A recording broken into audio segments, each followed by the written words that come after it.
20 years ago, Mamoru Hosoda unleashed the girl who leapt through time. That's 20 years old. 20 years old. Gosh, dude. Holy crap. I went to the Brattle Theater to watch this movie on a Sunday afternoon. And it was like me and there was like 4 or 5 other people there. And boy, that theater should have been filled to the brim with people.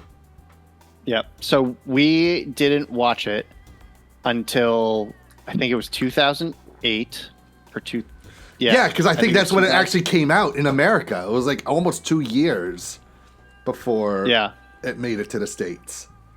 And we, so Andrew and I were just getting into anime at this time, and all of our friends were like, "Oh, you should see Studio Ghibli films." So we've been watching Studio Ghibli films, and then I looked up like what other movies are like Studio Ghibli, and they suggested this one, and so on our friend Victoria had a had a New Year's Eve party every year, and we were up in her like attic where it was an entertainment space, and we all watched this, and for like an hour and a half everybody sat in dead silence because they didn't want to break the majesty in any way, shape, or form of how good this movie was.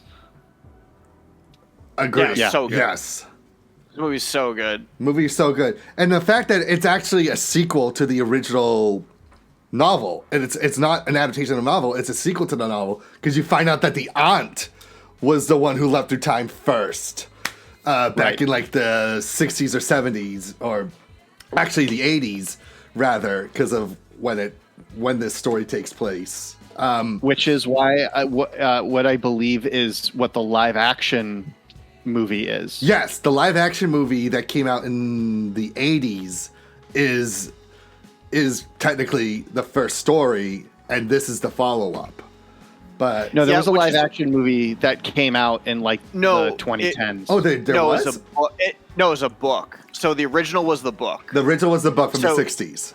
And then they made the movie in the 80s. And then this anime movie came out. I think I know what you're talking about. There is like a remake. I don't know if it was a movie or a drama. It had some idol playing Makoto. I know what you're talking about. Yep. But yeah, this movie was amazing. Which leads me to my other, oh my god, guys, like the other exhibit I went to, the creative origins of Mamoru Hosoda, celebrating 20 years of him being an independent director. Yo. And like, you go in there, you walk in, and you're greeted with this. Think about this. Think about this. Think about the fact that Mamoru Hosoda made 3 10 out of 10 movies back to back to back. Yep. The Girl Leapt Through Time, Summer Wars, and I'm still on the fence whether I want to call it this or Belle as his best work, but Wolf Children. My God, Wolf Children. Oh no, I'm still. I think Girl Who Leapt Through Time is my definitive favorite. And I think that Summer Wars is my definitive favorite. Okay. But we all can agree 10 out of 10 movies. All three of them. So you go in there and you walk around and like they have the original storyboards from the movies. Like here's like the opening scene where she's like tossing the ball to her 2 friends. Like, and they have the original character designs and of course the faded train crosswalk area where like the real story starts to begin. Like seeing all of this in person was just amazing. Just the attention to detail. The look on Makoto's face right on the top right picture is just so great, so hilarious. Just this Nani the hell is this kind of look on the face. Dude, That's what's crazy, right? Is everybody is just like, oh, Mamoru Hosoda is the next.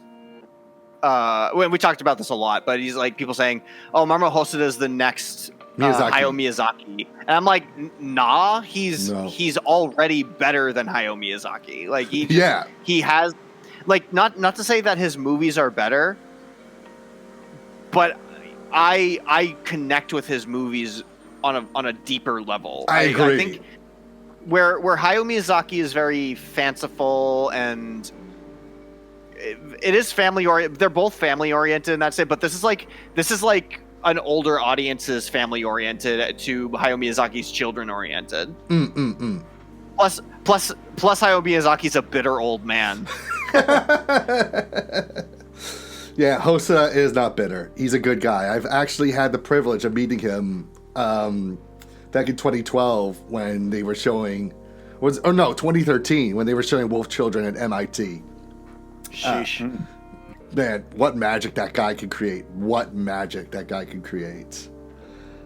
The whole diving board scene here from Girl Who Leapt Through Time. My gosh, just the beautiful details. Just even like just the sketches of the characters. Like, you cannot, like, it's just, man, just seeing this in person, like I was messaging you guys while I was walking through this. Is like, the pictures I'm sending you are not doing justice as to how majestic this place is. How do I get that in my collection? How do I get any of these in my collection? Because Girl Who Leapt Through Time, oh goodness. Yeah. And then after that, you go into the Summer Wars area. It's great. Like, the door is shaped like the Oz door opening. Nice. You got King Kazuma. You got the Love Machine. And then you've got Sweaty Squirrel, the Sweaty Squirrel avatar. Like, and then you got other pictures of the avatars. There's the original look of the virus of the Love Machine. I love that they had a replica of the phone, of Natsuki's phone. Yep. This is really cool. And you got all these different other avatars as well. Just the attention to detail, like with the King Kazuma, and you got the grandma here that's holding the katana. That's about to teach her son a lesson, her grandson a lesson. Or I keep forgetting how his was. Was he like a half son? Stepson, I can't remember. He's a bastard child. He was the bastard child. That's what it was. Yeah. Yeah. And probably one of the most heartbreaking moments in the film. The holding him holding Natsuki's hand. Just animation too. Yeah. Just amazing. The koi scene, everyone's got their stuff all connected to try to help Natsuki to defeat the Love Machine. It's just so amazing. And you got the final shot. One of my favorite details at the end was the fact that the picture transforms after, Natsuki lays one on him. It's so cool. This was actually, here's some merch that they were selling when the movie came out. I'm mad because they did not actually sell the Hanafuda kit in the set. Yeah, I wanted that so bad, but none of this was there. I do have a plushie over there of Natsuki that I bought, though. Little tiny one. I should have... You know what? Actually, wait. Hold on.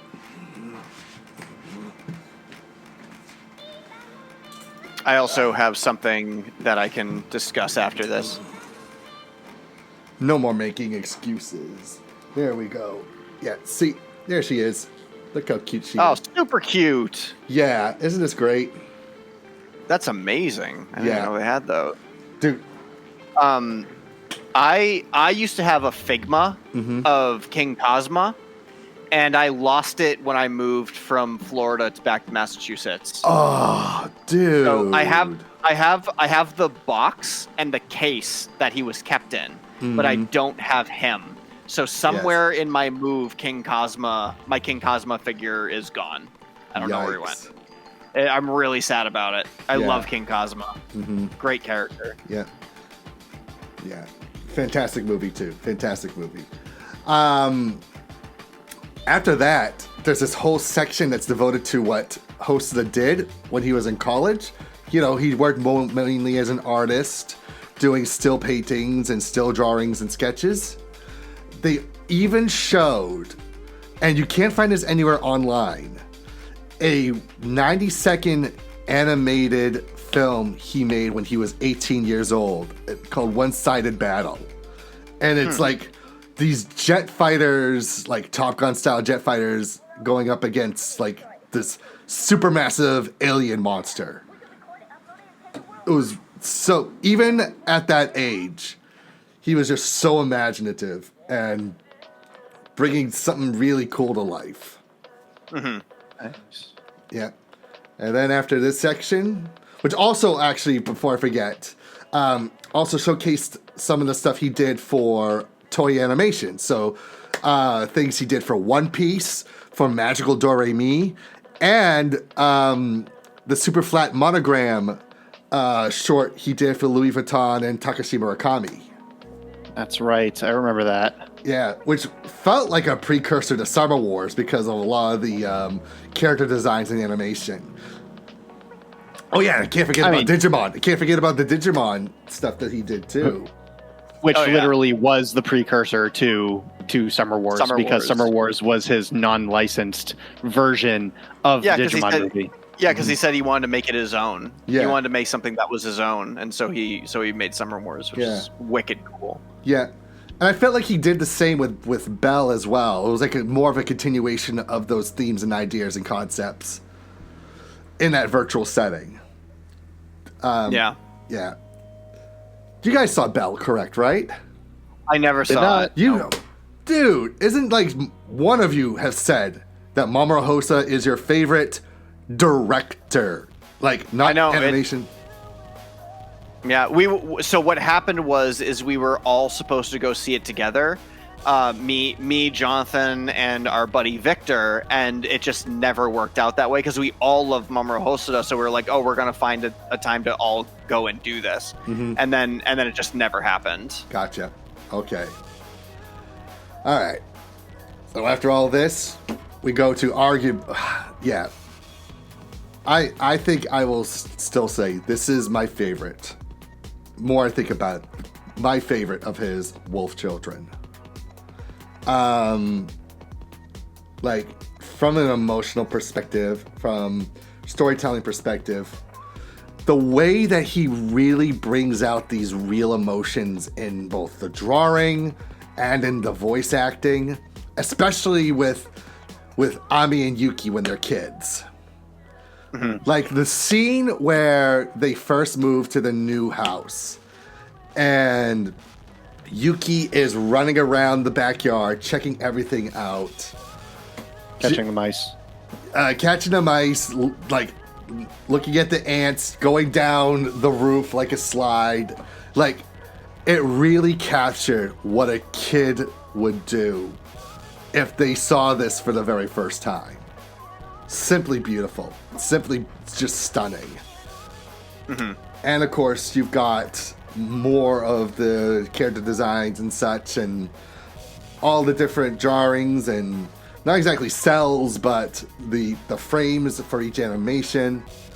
They even had the storybook that the mom tells the kids about why they need to hide their wolf side from the humans. Cute. So cute. I love this frame so much. This may be my favorite thing I saw at the whole exhibit, because like, look how happy Yuki is. That's really good. And look how happy the snake is. That's a smile on that snake. Like, that snake is happy that Yuki caught him.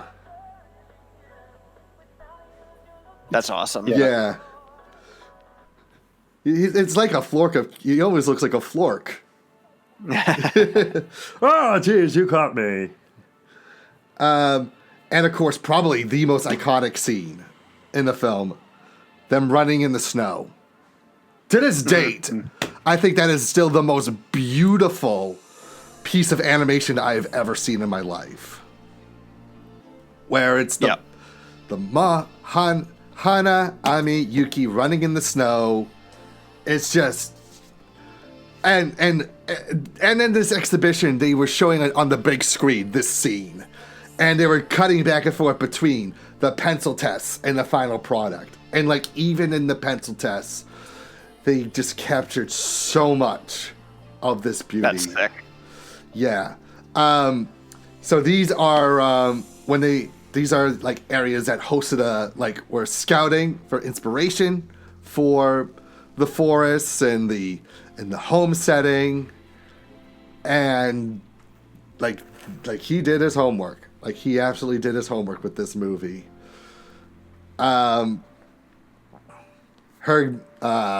Yuki being more grown up, dealing with the kids who are freaked out by her skull collection. What would you say? Her dead animal skull collection. And I believe the one on the left where she's crying is when she accidentally like scratched the male classmate because he was getting too close and starting to figure things out about her. Yeah. But yeah, this, and unfortunately that was the end of the exhibition, and it ended with both children. But at the same time, there's just so much that they showcase between Girl Left Through Time, Summer Wars, and Wolf Children, and his early works before that. It's like, man, if there was even more than this, I feel like I should have paid double or triple what I did to experience this. It's like, there's so much here. And like, I believe this exhibition is going on until September of this year at what's it called? The Tokyo, Creative Museum Tokyo in Ginza. Highly recommend it. My gosh. It makes you fall in love with Mamoru Hosoda all over again. I am jealous you got to do that. Yes.